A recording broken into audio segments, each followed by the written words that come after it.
today's class we will discuss about law of segregation. Law of segregation, which is also called as purity of gametes. Coming to law of segregation, what is law of segregation? Law of segregation is also called as purity of gametes. How to explain and define it? Law of segregation states that when any individual produces gametes, the copies of a gene separate so that each gamete receives only one copy. So here what Mendel defined in law of segregation, it states that when any individual produces gametes, either male or female, the copies of a gene separate. So the copies of the gene which are produced as a resultant of gametes get separated, and each gamete receives only one copy of it. Gamete will receive one allele or the other. Therefore, the direct proof of this was later found when the process of meiosis came to be known. The law of segregation best exemplifies with meiosis. In meiosis, the paternal and maternal chromosomes get separated and the alleles with the characters are segregated into two different gametes. So what happens in meiosis? The paternal and maternal chromosomes get separated.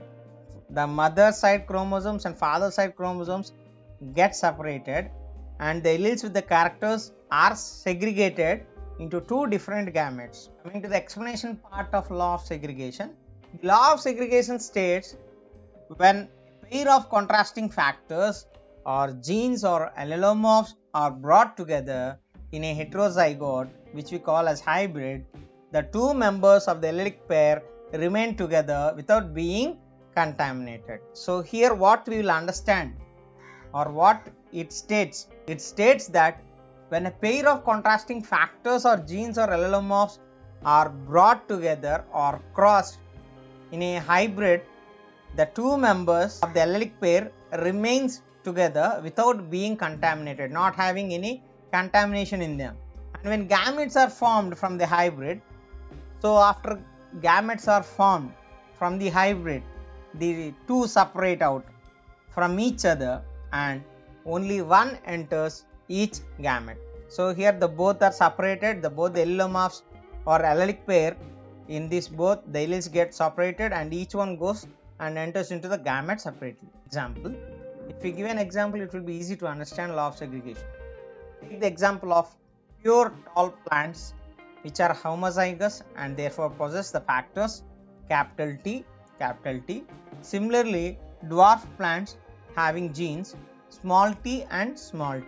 So here pure tall plant is crossed with pure dwarf plant, and then the F1 generation comes like this and F2 happens to be like this. The tallness and dwarfness are two independent but contrasting factors or determiners. If you see the tallness and dwarfness, these two are two independent and contrasting characters or factors or determiners of a particular trait. Like for example, take height. These two, tallness and dwarfness, both gives us about height. Pure tall plants produce gametes of which possess capital T, and dwarf plants possess small t type of gametes. During cross fertilization, gametes with the capital T and small t unite to produce hybrids of F1 generation, and at the time of cross fertilization, gametes with capital T and small t unite together or unites to form hybrid F1 generation.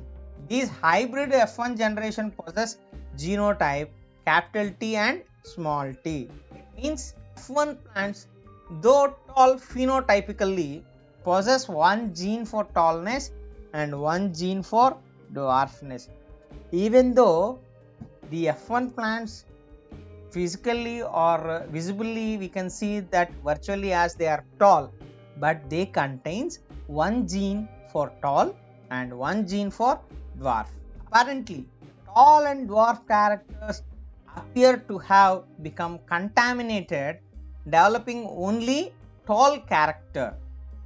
So if we see here, the tall and dwarf characters appear to have become contaminated, developing only tall character. If we see that capital T and small t, we think that it has been contaminated and the dwarf one is with the tall one, so that to produce tall character.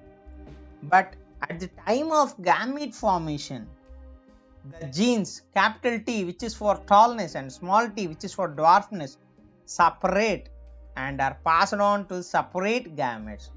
Here by this we can say that contamination is not done. As a result, two types of gametes are produced from the heterozygote in equal numerosity. In equal number, we can see the result that which produce gametes of tallness and dwarfness. 50% of the gametes possess gene and 50% possess gene small t. Capital T 50%, small t 50%. Therefore, these gametes are either pure for tallness or pure for dwarfness. So by this we can say these are either pure for tall character or exhibiting dwarf character. This is why the law of segregation is also described as law of purity of gametes. Here the purity of gametes is not disturbed or not contaminated. That is the reason why law of segregation is also described as law of purity of gametes. Gametes unite at random, and when gametes are numerous, all possible combinations can occur, with the result that all dwarf appear in the ratio of 3:1. So here, as gametes unite at random and when gametes are more in number, there is a possibility of having n number of combinations. With the result of these combinations, the tall and dwarf appear in the ratio of 3:1.